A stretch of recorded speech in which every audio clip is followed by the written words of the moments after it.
so lonely.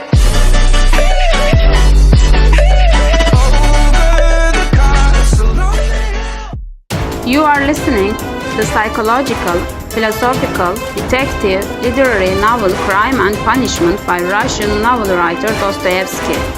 You will witness inner conflict of Raskolnikov, who thinks up and commits terrible offense. And you will comprehend your remorse will punish you first after a crime. On an exceptionally hot evening early in July, a young man came out of the garret in which he lodged in S Place and walked slowly as though in hesitation towards K Bridge. He had successfully avoided meeting his landlady on the staircase. His garret was under the roof of a high 5-story house and was more like a cupboard than a room. The landlady, who provided him with garret, dinners and attendance, lived on the floor below, and every time he went out he was obliged to pass her kitchen, the door of which invariably stood open. And each time he passed, the young man had a sick, frightened feeling, which made him scowl and feel ashamed. He was hopelessly in debt to his landlady, and was afraid of meeting her.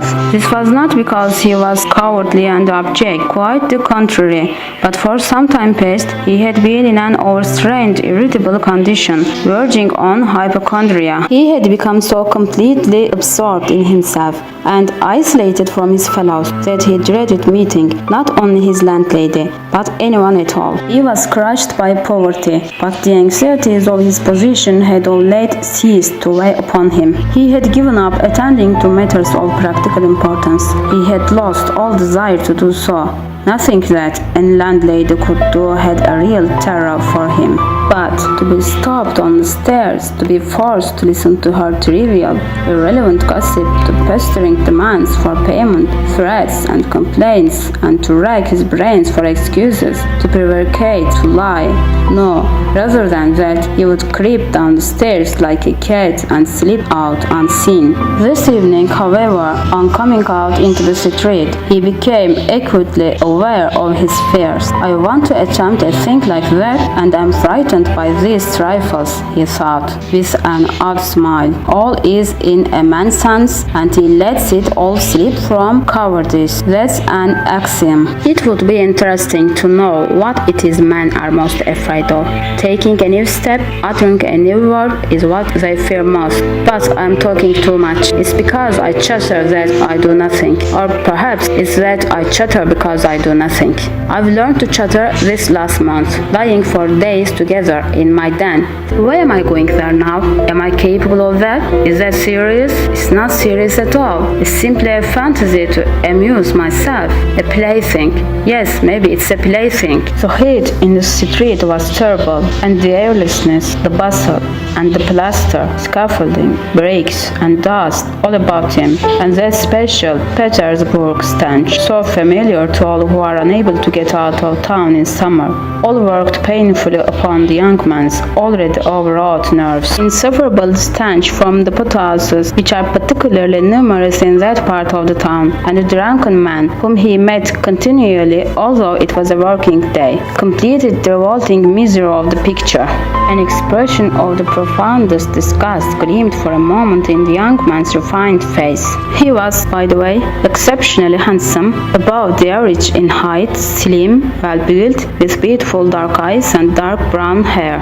Soon he sank into deep thought, or more accurately speaking, into a complete blankness of mind. He walked along, not observing what was about him, and not caring to observe it. From time to time he would mutter something, from the habit of talking to himself, to which he had just confessed. At these moments he would become conscious that his ideas were sometimes entangled, and that he was very weak. For 2 days he had scarcely tasted food. He was so badly dressed that even a man accustomed to shabbiness would have been ashamed to be seen in the street in such rags. In that quarter of the town, however, scarcely any shortcoming in dress would have created surprise. Owing to the proximity of the Haymarket, the number of establishments of bad character, the preponderance of the trading and working class population crowded in these streets and alleys in the heart of Petersburg. Types so various were to be seen in the streets that no figure, however queer, would have caused surprise. But there was such accumulated bitterness and contempt in the young man's heart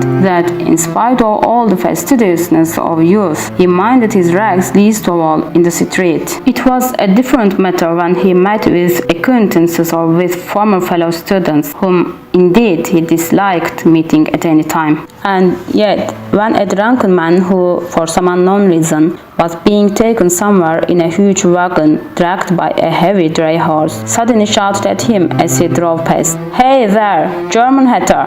bawling at the top of his voice and pointing at him. The young man stopped suddenly and clutched tremulously at his hat. It was a tall round hat from Zimmermann's, but completely worn out, rusty with age, all torn and bespattered, brimless and bent on one side in a most unseemly fashion. Not shame, however, but quite another feeling akin to terror had overtaken him. "I knew it," he muttered in confusion. "I thought so. That's the worst of all. Why, a stupid thing like this, the most trivial detail, might spoil the whole plan. Yes, my hat is too noticeable. It looks absurd, and that makes it noticeable.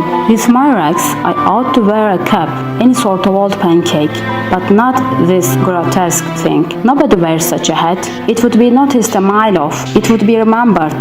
What matters is that people would remember it, and that would give them a clue. For this business, one should be as little conspicuous as possible.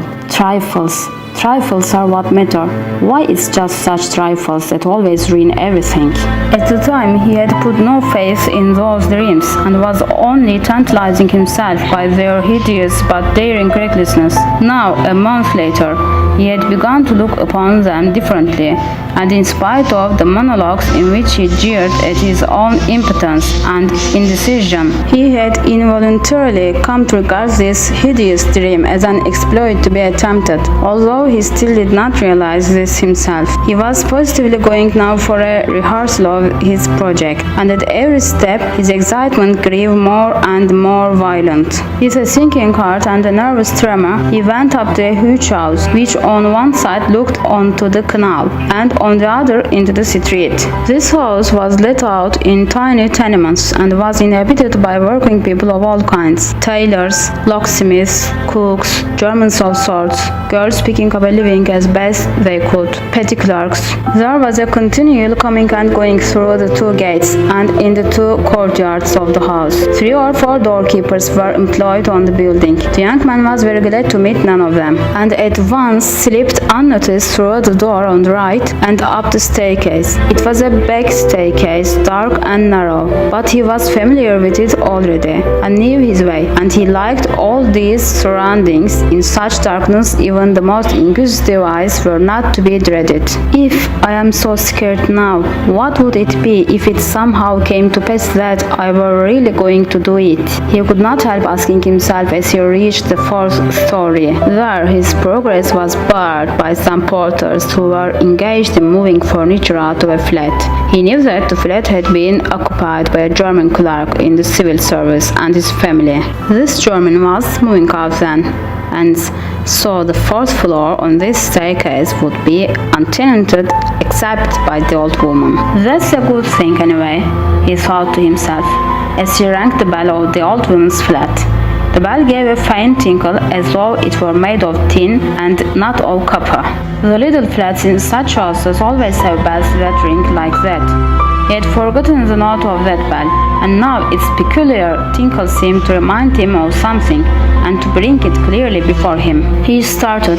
His nerves were terribly overstrained by now. In a little while, the door was opened a tiny crack.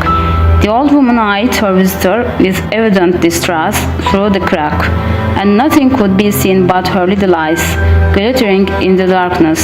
But seeing a number of people on the landing, she grew bolder and opened the door wide. The young man stepped into the dark entry, which was partitioned off from the tiny kitchen. The old woman stood facing him in silence and looking inquiringly at him.